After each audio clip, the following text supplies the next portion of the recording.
Hi hello friends, നമ്മളിപ്പോൾ BSW journals എങ്ങനെ എഴുതാമെന്ന കാര്യങ്ങളാണ് പറഞ്ഞു പോകുന്നത്. അപ്പോൾ ഓൾറെഡി നമ്മൾ ഫസ്റ്റ് പാർട്ടിൽ പറഞ്ഞിരുന്നു ഫസ്റ്റ് സെമസ്റ്ററിലെ ജേർണൽ എങ്ങനെയാണ് എഴുതേണ്ടതെന്നുമായി ബന്ധപ്പെട്ട എല്ലാ കാര്യങ്ങളും നമ്മൾ ഫസ്റ്റ് പാർട്ടിൽ ഡിസ്കസ് ചെയ്തതാണ്. അപ്പോൾ ഇഗ്നോയുടെ second semester, third, fourth, fifth, sixth ഈ 5 ജേർണൽസും ഫസ്റ്റ് സെമ്മിനേക്കാളും ഡിഫറെന്റ് ആയിട്ടാണ് നമ്മൾ ചെയ്യേണ്ടത്. കാരണം നമുക്ക് ഫസ്റ്റ് സെമ്മിൽ സർട്ടിഫിക്കറ്റിന്റെ ആവശ്യം ഇല്ലായിരുന്നു. പക്ഷേ ഈ പറയുന്ന 5 എണ്ണത്തിൽ നമുക്ക് എന്തിന്റെ ആവശ്യമുണ്ട്? സർട്ടിഫിക്കറ്റിന്റെ ആവശ്യമുണ്ട്, കൺകറന്റ് വിസിറ്റ് ചെയ്യാൻ. അപ്പോൾ എങ്ങനെയാണ് നമ്മൾ കൺകറന്റ് വിസിറ്റ് സെക്കൻഡ് സെമസ്റ്ററിൽ സ്റ്റാർട്ട് ചെയ്യണേ, സെക്കൻഡ് സെമസ്റ്ററിൽ നമ്മൾ എന്തൊക്കെയാണ് ശ്രദ്ധിക്കേണ്ടത് എന്നൊക്കെയാണ് സെക്കൻഡ് പാർട്ടിൽ പറയാൻ പോകുന്നത്. നമുക്ക് കിടക്കാം. അപ്പോൾ ഈ BSW കാരുടെ സെക്കൻഡ് സെമസ്റ്റർ സ്റ്റാർട്ട് ചെയ്യുമ്പോൾ നമ്മൾ എന്ത് ചെയ്യണം? സെക്കൻഡ് സെമസ്റ്ററിലെ ജേർണൽ കൂടി നമ്മൾ പൂർത്തീകരിക്കേണ്ടതുണ്ട്. അപ്പോൾ അതെങ്ങനെയാണെന്ന് നോക്കാം. ഞാൻ ഫസ്റ്റ് സെമ്മിൽ ഇതൊക്കെ ഫില്ല് ചെയ്യുന്ന കാര്യങ്ങളൊക്കെ പറഞ്ഞിരുന്നു. അപ്പോൾ നിങ്ങൾ എന്ത് ചെയ്യുക? അതൊന്ന് ജസ്റ്റ് ഒന്ന് വീഡിയോ കാണുക.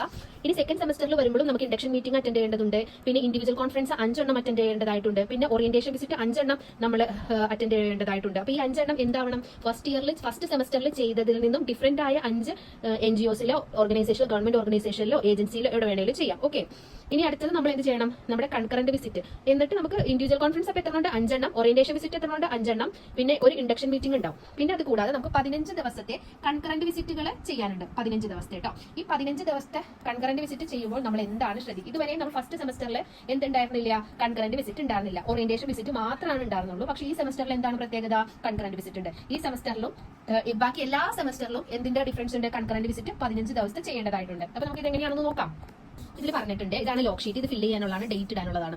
ഇനി ഇതാണ് നമ്മളൊരു NGOs നമ്മൾ എവിടെയെങ്കിലും ഏതെങ്കിലും ഒരു സെറ്റിംഗ്സിൽ നമ്മൾ എന്ത് ചെയ്യാണ്? ഫീൽഡ് വർക്ക് ചെയ്യണം. അപ്പോൾ ചെയ്യുമ്പോൾ ഫീൽഡ് വർക്ക് 15 ദിവസം ഒരു NGOയിലോ ഏതെങ്കിലും ഒരു ഏജൻസിയിൽ ചെയ്യണം. ഏജൻസി ചൂസ് ചെയ്യുമ്പോൾ പ്രത്യേകിച്ച് സെക്കൻഡ് സെമസ്റ്റർക്കാർ ശ്രദ്ധിക്കേണ്ട കാര്യം, കമ്മ്യൂണിറ്റി ഓർഗനൈസേഷൻ ചെയ്യണം. ഈ 15 ദിവസവും നമ്മൾ വർക്ക് ചെയ്യുമ്പോൾ എന്താണ് ശ്രദ്ധിക്കുന്നത്? അവിടെ കമ്മ്യൂണിറ്റി ഓർഗനൈസേഷൻ മെത്തേഡാണ് യൂസ് ചെയ്യേണ്ടത്. അപ്പോൾ അതുമായി കമ്മ്യൂണിറ്റി ഓർഗനൈസേഷൻ ചെയ്യാൻ പറ്റിയ ഏതെങ്കിലും NGOസോ ഏജൻസീസോ, ഞാൻ ഓൾറെഡി പറഞ്ഞല്ലോ എവിടെയൊക്കെ ഫീൽഡ് വർക്ക് ചെയ്യാം, സെറ്റിംഗ്സ് എവിടെയൊക്കെ ചെയ്യാമെന്ന് പറഞ്ഞിട്ടുണ്ടല്ലോ. ആ ഒരു സ്ഥലത്തെ സർട്ടിഫിക്കറ്റ് ആണ് വേണ്ടത്. അവിടെയാണ് നമുക്ക് കമ്മ്യൂണിറ്റി ഓർഗനൈസേഷൻ ചെയ്യാൻ പറ്റുള്ളൂ. എന്നിട്ട് അവിടുത്തെ സർട്ടിഫിക്കറ്റ് ആണ് നമ്മൾ അതിന്റെ കോപ്പി എടുത്ത് ഇവിടെ പേസ്റ്റ് ചെയ്യേണ്ടത്. ഓക്കെ, അപ്പോൾ ഇത് ഇൻഡക്ഷൻ മീറ്റിംഗ് എഴുതേണ്ടതാണ്. ഇനി കമ്മ്യൂണിറ്റി ബാക്കിയെല്ലാം സെയിം തന്നെയാണ്. ഫസ്റ്റ് പാർട്ടിൽ പറഞ്ഞ സെയിം തന്നെയാണ്. ഓറിയന്റേഷൻ വിസിറ്റ് ഒക്കെ ഞാൻ ഫസ്റ്റ് പാർട്ടിൽ കറക്റ്റ് ആയിട്ട് പറഞ്ഞു തന്നിട്ടുണ്ട്. 5 ഓറിയന്റേഷൻ വിസിറ്റ് ആണ് ഇതിൽ ചെയ്യാനുള്ളത്. പിന്നെ കൺകറന്റ് വിസിറ്റ്. ഈ കൺകറന്റ് വിസിറ്റ് ചെയ്യുമ്പോഴാണ് ഞാൻ പറഞ്ഞത് നമ്മൾ റിപ്പോർട്ട് ചെയ്താൽ നേരത്തെ റിപ്പോർട്ടിന്റെ ഫോർമാറ്റ് ഇതാണ്. ഫോർമാറ്റ് എന്ന് പറഞ്ഞാൽ അത് activity performed today. Activity performed today എന്ന് പറഞ്ഞിട്ട് നമ്മൾ അന്നത്തെ ദിവസം ഏജൻസിയിൽ പോയിട്ട് എന്താണ് ചെയ്തതെന്നുള്ള ആക്ടിവിറ്റീസ് ആണ് എഴുതുന്നത്. ഫോർ എക്സാമ്പിൾ, നമ്മൾ LSGD എടുത്തെന്ന് വിചാരിക്കുക, ഒരു ഗ്രാമപഞ്ചായത്താണ് നമ്മൾ ഈ കമ്മ്യൂണിറ്റി ഓർഗനൈസേഷൻ ചെയ്യാൻ വേണ്ടി ചൂസ് ചെയ്തതെന്ന് വിചാരിക്കാം. അങ്ങനെ ചൂസ് ചെയ്തിട്ടുണ്ടെങ്കിൽ ഫസ്റ്റ് ഡേ നമ്മൾ അവിടെ എന്തെങ്കിലും ചെയ്യാം? ഓർഗനൈസേഷനെ കുറിച്ച് സ്റ്റഡി നടത്തിയും അതുമായി ബന്ധപ്പെട്ട കാര്യങ്ങളും അന്ന് എന്തൊക്കെയാണ് ചെയ്തതെന്നായിരിക്കും ആക്ടിവിറ്റി പെർഫോംഡ് ടുഡേ എന്ന് നമ്മൾ എഴുതേണ്ടത്. പിന്നെ പ്രത്യേകം ശ്രദ്ധിക്കേണ്ട 2 കാര്യങ്ങളുണ്ട്. ഒന്നാമത്തെന്ന് പറയുന്നത്, നമ്മളൊരു സോഷ്യൽ വർക്ക് ട്രെയിനിങ് ആയിട്ടാണ് ഒരു ഓർഗനൈസേഷനിൽ പോകുന്നത് ആണല്ലോ. അപ്പോൾ നമ്മൾ എപ്പോഴും എഴുതുമ്പോൾ ഐയും ഈ ഒന്നും യൂസ് ചെയ്യാതെ അവിടെ നമ്മൾ എന്ത് യൂസ് ചെയ്യണം? സോഷ്യൽ വർക്ക് ട്രെയിനി എന്ന് തന്നെ മെൻഷൻ ചെയ്യാനായിട്ട് പ്രത്യേകം ശ്രദ്ധിക്കണം. കൂടാതെ നമ്മുടെ ഒബ്സർവേഷൻസ് ഒക്കെ ഉണ്ടല്ലോ, ഇവിടെയും ഒബ്സർവേഷൻ ഉണ്ട്, ഇവിടെയും ഒബ്സർവേഷൻ ഉണ്ട്. 2 ഒബ്സർവേഷൻസ് പോയിന്റ് ഔട്ട് ചെയ്യാനായിട്ട് പ്രത്യേകം ശ്രദ്ധിക്കണം. അതുപോലെ തന്നെ സോഷ്യൽ വർക്ക് ടെക്നിക്സും പോയിന്റ് ഔട്ട് ചെയ്യാനായിട്ട് നമ്മൾ പ്രത്യേകം ശ്രദ്ധിക്കണം. അപ്പോൾ നമ്മുടെ പ്രൊഫോമ എന്ന് പറയുന്ന ഡേറ്റ് എഴുതാനുണ്ടാവും, അത് ഓൾറെഡി ഫില്ല് ചെയ്യാനുണ്ടാവും. അതുകൂടാതെ ആക്ടിവിറ്റി പെർഫോംഡ് ടുഡേ, നമുക്ക് പാരഗ്രാഫ് തിരിച്ച് നമ്മുടെ അന്നത്തെ പ്രവർത്തനങ്ങൾ എഴുതാം. Observation related to the agency functioning or related institutional functioning എന്ന് പറഞ്ഞിട്ടുണ്ടെങ്കിൽ നമ്മളൊരു സ്ഥലത്ത് ഒരു ഓർഗനൈസേഷൻ, ഞാൻ പറഞ്ഞു LSGD ഇപ്പോൾ ചൂസ് ചെയ്തെങ്കിൽ ആ LSGDയെ നമ്മൾ ഒബ്സർവ് ചെയ്യണം അല്ലേ. ആ LSGD ഒബ്സർവ് ചെയ്യാൻ നേരത്ത്, LSGD എന്ന് വെച്ചാൽ ഗ്രാമപഞ്ചായത്ത്, ഈ ഗ്രാമപഞ്ചായത്തിനെ ഒബ്സർവ് ചെയ്യാൻ നേരത്തെ ആ ഏജൻസി എന്തെല്ലാം ഫംഗ്ഷൻസ് ആണ്, എന്തെല്ലാം ഏജൻസി ഫംഗ്ഷനിങ് ആണ് നമ്മൾ ഒബ്സർവ് ചെയ്യേണ്ടത്. ഓക്കെ, അത് കഴിഞ്ഞിട്ട് നമ്മൾ ടീം വർക്ക് എന്ന് പറയുന്നത് നമ്മൾ ടീമായിട്ട് എന്തൊക്കെ ചെയ്തു എന്നുള്ള കാര്യമാണ് ഇവിടെ മെൻഷൻ ചെയ്യുക. അസൈൻ ടാസ്ക്, നമുക്ക് അവിടെ നിന്ന് അന്നത്തെ ദിവസം അസൈൻ ചെയ്ത കാര്യങ്ങൾ നമുക്ക് ഇവിടെ മെൻഷൻ ചെയ്യാം. ഈ ഒബ്സർവേഷൻ എന്ന് ഏജൻസി ഫംഗ്ഷനിങ് ആണ്. ഈ ഒബ്സർവേഷൻ ക്ലയന്റ് സിസ്റ്റം ആണ്. ക്ലയന്റ് സിസ്റ്റം സർവീസ് ഡെലിവറി എന്ന് പറഞ്ഞിട്ടുണ്ടെങ്കിൽ ക്ലയന്റ്സിന് എന്തെല്ലാം സർവീസസ് ആണ്, എന്തെല്ലാം ഹെൽപ്പുകളാണ് ആ ഏജൻസിയിൽ നിന്ന് പ്രൊവൈഡ് ചെയ്യുന്നത് കൂടി നമ്മൾ ഒബ്സർവ് ചെയ്യണം. നമ്മൾ ഏജൻസിയെയും ഒബ്സർവ് ചെയ്യണം, അതുപോലെ തന്നെ അവിടെ വരുന്ന ക്ലയന്റ്സിനെയും ഒബ്സർവ് ചെയ്തിട്ട് 2 ഹെഡിങ്ങിൽ തിരിച്ച് എഴുതണം. അതാണ് ഈ 2 ഹെഡിങ്ങും പറയുന്നത്. പിന്നെ നമുക്ക് അഡ്മിനിസ്ട്രേറ്റീവ് അസൈൻമെന്റ്സ്, നമുക്ക് എന്തെങ്കിലും ഒരു അസൈൻമെന്റ്സ് എന്തെങ്കിലും പേപ്പർ വർക്ക് ഒക്കെ ചെയ്ത് തന്നിട്ടുണ്ടെങ്കിൽ അതെല്ലാം നമുക്ക് മെൻഷൻ ചെയ്യാം. സോഷ്യൽ വർക്ക് ടെക്നിക്സ് എന്ന് പറഞ്ഞിട്ടുണ്ടെങ്കിൽ നമ്മൾ ഫസ്റ്റ് ഡേ എന്തായിരിക്കും? ഒരു റിപ്പോർട്ട് ബിൽഡ് ചെയ്യാൻ വേണ്ടി നോക്കിയിട്ടുണ്ടാവും.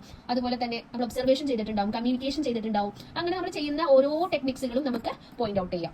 ഓക്കെ, മനസ്സിലായല്ലോ? അപ്പൊ ഇത്രയും കാര്യങ്ങളാണ്. എന്തൊക്കെയാണ്? Activity performed, observation regarding agency functioning, team work, assigned task, observation regarding client system, administrative assignments, പിന്നെ സോഷ്യൽ വർക്ക് ടെക്നിക്സ്. അപ്പൊ ഇത്രയും കാര്യങ്ങളാണ് നമ്മൾ പോയിന്റ് ഔട്ട് ചെയ്ത് നമ്മൾ ഈ പേപ്പറിലേക്ക് എഴുതേണ്ടത്. ഓക്കെ, ഇത് ഫില്ല് ചെയ്ത് വിടുക. നെയിം ഓഫ് ദി ഓർഗനൈസേഷൻ ഗ്രാമപഞ്ചായത്ത് ആണെങ്കിൽ ഏത് ഗ്രാമപഞ്ചായത്താണെന്ന് എഴുതണം. ഞാൻ ഒരു എക്സാമ്പിൾ പറഞ്ഞതാണ് ഗ്രാമപഞ്ചായത്ത് എന്ന്, LSGD എന്ന്. നിങ്ങൾക്ക് ഏത് വേണേലും എടുക്കാം. കമ്മ്യൂണിറ്റി വർക്ക്, കമ്മ്യൂണിറ്റി ഓർഗനൈസേഷൻ ചെയ്യാൻ പറ്റിയ ഏതെങ്കിലും ഒരു ഓർഗനൈസേഷൻ എടുക്കണം. ഡേറ്റ് ചെയ്താ, ടൈം ചെയ്താ, ഡ്യൂറേഷൻ ചെയ്താ, എത്ര മണിക്കൂർ എന്നാണ് ഇവിടെ ഈ ഡ്യൂറേഷനിൽ മെൻഷൻ ചെയ്യേണ്ടത്. പിന്നെ name of the field work supervisor എന്ന് പറഞ്ഞിട്ടുണ്ടെങ്കിൽ നമ്മുടെ സ്റ്റഡി സെന്ററിലെ സൂപ്പർവൈസർ ആണ്. ഫസ്റ്റ് പാർട്ട് കണ്ടവർക്ക് അതെല്ലാം മനസ്സിലാവും. എന്നിട്ട് നമുക്ക് ഇവിടെ എന്ത് ചെയ്താം, ആക്ടിവിറ്റി പെർഫോംഡ് ടുഡേ എന്ന് എഴുതാം, അണ്ടർലൈൻ കൊടുക്കാം. നമ്മുടെ അന്നത്തെ ആക്ടിവിറ്റീസ് നമുക്ക് പാരഗ്രാഫ് തിരിച്ച് ചെയ്താം. സെക്കൻഡ് നമ്മൾ എന്ത് കൊടുക്കണം, observation regarding agency functioning. Okay, ആ ഹെഡിങ് കൊടുത്തിട്ട് ഏജൻസി ഫംഗ്ഷനിങ് എങ്ങനെയാണ് നമ്മൾ ഒബ്സർവ് ചെയ്തതെന്ന് പോയിന്റ് ഔട്ട് ചെയ്യാം. അതിനുശേഷം നമ്മൾ എന്താണ് ടീം വർക്ക് ആയിട്ട് എന്ത് ചെയ്യുന്നത്. പിന്നെ observation regarding client system or service delivery നമുക്ക് പോയിന്റ് ഔട്ട് ചെയ്യാം. പിന്നെ അഡ്മിനിസ്ട്രേറ്റീവ് അസൈൻമെന്റ്സ് നമുക്ക് എഴുതാം. പിന്നെ സോഷ്യൽ വർക്ക് ടെക്നിക്സ് നമുക്ക് എഴുതാം. ആ ഒരു രീതിയിൽ വേണം ഇത് കംപ്ലീറ്റ് ചെയ്യാൻ. ലാസ്റ്റ് കുറച്ചൊരു പേജിൽ നമുക്ക് ഒരു കൺക്ലൂഷനും എഴുതാം, നോ പ്രോബ്ലം. ഓക്കെ, അങ്ങനെ നമുക്ക് എന്ത് ചെയ്യണം, 15 ദിവസത്തെ ഫീൽഡ് വർക്ക് റിപ്പോർട്ട്സ് നമ്മൾ ഈ കൺകറന്റ് വിസിറ്റ് എന്ന് പറഞ്ഞിട്ടുണ്ടെങ്കിൽ 15 ദിവസം നമ്മൾ അവിടെ ചെയ്യണം. ഈ 15 ദിവസം ചെയ്തെന്നുള്ള പ്രൂഫായിട്ട് നമ്മുടെ കയ്യിൽ എന്ത് വേണം, ഒരു സർട്ടിഫിക്കറ്റ് വേണം. അത് നമ്മുടെ ഏജൻസി, ഇപ്പോൾ LSGD ചെയ്തെങ്കിൽ ഏജൻസി നമുക്ക് പ്രൊവൈഡ് ചെയ്യും. ആ ഒരു സർട്ടിഫിക്കറ്റ് നമ്മൾ എന്ത് ചെയ്യണം, ഫ്രണ്ടിൽ കൊണ്ടുപോയി പേസ്റ്റ് ചെയ്യണം. ഞാൻ കാണിച്ചു തന്നില്ലേ, അവിടെ കോപ്പി എടുത്തിട്ട് പേസ്റ്റ് ചെയ്യണം. അങ്ങനെ എന്തായി, 15 ദിവസം കൺകറന്റ് വിസിറ്റ് കംപ്ലീറ്റ് ആയിട്ടുണ്ട്. ഇനി ഞാൻ ഓൾറെഡി പറഞ്ഞു നമ്മൾ സെക്കൻഡ് സെമസ്റ്ററിൽ ശ്രദ്ധിക്കേണ്ട കാര്യം എന്ന് പറഞ്ഞാൽ കമ്മ്യൂണിറ്റി ഓർഗനൈസേഷൻ ചെയ്യാൻ പറ്റിയ ഒരു ഏജൻസി ചൂസ് ചെയ്യണമെന്ന്. കാരണം എന്താ, നമ്മുടെ റിപ്പോർട്ടിൽ നമ്മൾ മെൻഷൻ ചെയ്യണം എന്താണ് കമ്മ്യൂണിറ്റി ഓർഗനൈസേഷൻ, എന്തൊക്കെയാണ് നമ്മൾ ചെയ്തതെന്ന് നമ്മൾ മെൻഷൻ ചെയ്യാനുണ്ട്. അതുപോലെ തന്നെ ഒരു റിപ്പോർട്ട് എഴുതാനുണ്ട്. കമ്മ്യൂണിറ്റി ഓർഗനൈസേഷന്റെ റിപ്പോർട്ട് ഇവിടെ എഴുതി വെക്കാനുണ്ട്. ഞാനിവിടെ കുറച്ച് പോയിന്റ്സ് അടയാളപ്പെടുത്തിയിട്ടുണ്ട്. എന്താണ് കമ്മ്യൂണിറ്റി ഓർഗനൈസേഷൻ എന്ന് നിങ്ങൾക്ക് ഒറ്റ നോട്ടത്തിൽ മനസ്സിലാൻ വേണ്ടിയാണ് ഈ പോയിന്റ്സ് എഴുതി വെച്ചേക്കുന്നത്, പറഞ്ഞു തരാം. ആദ്യം തന്നെ നമ്മൾ അവിടെ ക്രിയേറ്റ് എ കമ്മ്യൂണിറ്റി പ്രൊഫൈൽ. നമ്മൾ എന്ത് ചെയ്യണം, ഒരു ഏജൻസി ഇപ്പോൾ LSGD ഗ്രാമപഞ്ചായത്ത് നമ്മൾ സെലക്ട് ചെയ്തെങ്കിൽ നമ്മൾ അവിടെ എന്ത് ചെയ്യണം, കമ്മ്യൂണിറ്റി പ്രൊഫൈൽ ക്രിയേറ്റ് ചെയ്യാനുള്ള കാര്യങ്ങൾ നമുക്ക് അവിടെ ഏജൻസിയിലുള്ളവരോട് പറയാം. ഞങ്ങൾക്ക് ഇങ്ങനെ ഒരു ടാസ്ക് ഉണ്ട്, ഞങ്ങൾക്ക് കമ്മ്യൂണിറ്റി ഓർഗനൈസേഷൻ ചെയ്യണം. അതുകൊണ്ട് നമുക്ക് എന്ത് ചെയ്യാം, അവിടെ നിന്ന് എന്ത് ചെയ്യാം, ഡെമോഗ്രഫിക്കൽ ഡാറ്റ കളക്ട് ചെയ്യണം, എക്കണോമിക് പ്രൊഫൈൽ കളക്ട് ചെയ്യണം, social profile, family structure, religious diversity, പിന്നെ educational profile, political profile, major problem in the community. നമ്മൾ പിന്നെ എന്താണ് ചെയ്യുന്നത്, ആ ഒരു ഗ്രാമപഞ്ചായത്തിൽ ഏറ്റവും വലിയ പ്രശ്നം എന്താണ്, എന്തൊക്കെയാണ് ഗ്രാമപഞ്ചായത്തിൽ നേരിടുന്ന പ്രശ്നങ്ങൾ. ഒന്ന് വേസ്റ്റ് മാനേജ്മെന്റുമായി ബന്ധപ്പെട്ട്, ഇപ്പോൾ മദ്യപാനമൊക്കെ നേരിഷമാണെങ്കിൽ അതുമായി ബന്ധപ്പെട്ട് നമ്മൾ എന്ത് ചെയ്യണം, ഈ മേജർ പ്രോബ്ലംസ് ഐഡന്റിഫൈ ചെയ്യണമെങ്കിൽ എന്ത് ചെയ്യണം, വിസിറ്റ് ടു ദി കമ്മ്യൂണിറ്റി. നമ്മൾ കമ്മ്യൂണിറ്റി വിസിറ്റ് ചെയ്താലാണ് അവിടുത്തെ പ്രോബ്ലം എന്താണെന്ന് ഐഡന്റിഫൈ ചെയ്യാൻ പറ്റുള്ളൂ. അപ്പൊ എന്ത് ചെയ്യണം, നമ്മൾ കമ്മ്യൂണിറ്റി വിസിറ്റ് ചെയ്യണം. കമ്മ്യൂണിറ്റിയിൽ നമുക്ക് പലതരത്തിലുള്ള പല ഡിവൈഡ് ചെയ്ത വാർഡുകൾ ഉണ്ടാവും. വാർഡുകളിൽ പോയി വിസിറ്റ് ചെയ്യാം. എന്നിട്ട് എന്ത് ചെയ്യണം, അവിടുത്തെ പ്രശ്നങ്ങൾ കണ്ടുപിടിച്ചിട്ട് അവിടെ നമ്മൾ എന്തെങ്കിലും ഇന്റർവെൻഷൻ കൊണ്ടുവരണം, ഇന്ന കാര്യങ്ങൾ കൊണ്ടുവരണം. നമുക്ക് പോസ്റ്റർ ക്യാമ്പയിൻ നടത്താം, എന്ത് വേണേലും നടത്താം. Okay, intervention stage. നെക്സ്റ്റ് നമ്മൾ എന്ത് ചെയ്യണം, ആ പ്രോബ്ലംസ് റെക്ടിഫൈ ചെയ്യാൻ വേണ്ടി നമ്മൾ ഒരു ഇന്റർവെൻഷൻ കൊണ്ടുവരണം.